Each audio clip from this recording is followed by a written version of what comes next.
টিকতে না পারে আপনাদের সাথে কিছু কথা শেয়ার করতে আসলাম।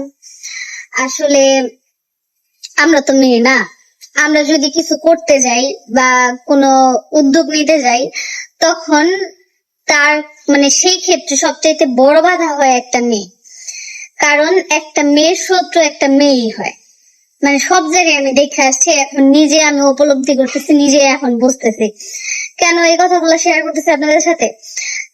গত এক বছর বলে 1 মাস যাবত হচ্ছে গিয়ে আমি শাড়ির বিজনেসটা স্টার্ট করছি। আপনারা যারা যারা আমাকে দেখেন তারা তারা জানেন।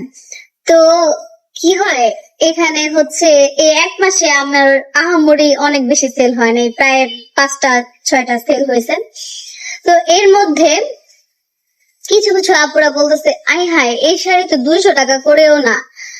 আবার কিছু কিছু মেয়েরা বলতেছে যে এসব শাড়ি হচ্ছে আমার কাজের লোকও পরে না, এই শাড়ি ফুটপাতে 150-100 করে পাওয়া যায়।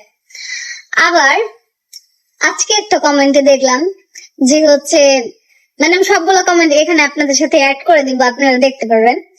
আজকে কমেন্টটা হচ্ছে যে উনি নাকি আমার কাছ থেকে শাড়ি নিছে, আমার শাড়ি নাকি ভালো না। আসলে কিন্তু উনি আমার কাছ থেকে কোনো শাড়ি নেয় নাই, ঠিক আছে? তো আসলে এই দিকগুলো দেখলে অনেক আশ্চর্য লাগে। একটা মানুষ যদি একটা ভালো কিছু শুরু করতে যায় নিজের চেষ্টায়, আমরা আসলে তাদের উপরে উঠতে দিতে চাই না, কেন জানি না। এত হিংসা, এত মাথা ব্যথা একটা মানুষের নিয়ে কেন হয়? শুধু শুধু আসলে তারা কিন্তু আমার শত্রু না, আমি ভালো করতেছি এটা কেউ দেখতে পারে না, এটাই হচ্ছে বিষয়। মানে একটা মেয়ের সবচেয়ে বড় শত্রু, এটাই হচ্ছে মূল কথা। আমি জানি না এগুলা কেন হয়, অনেক আশ্চর্য লাগে আমার আসলে।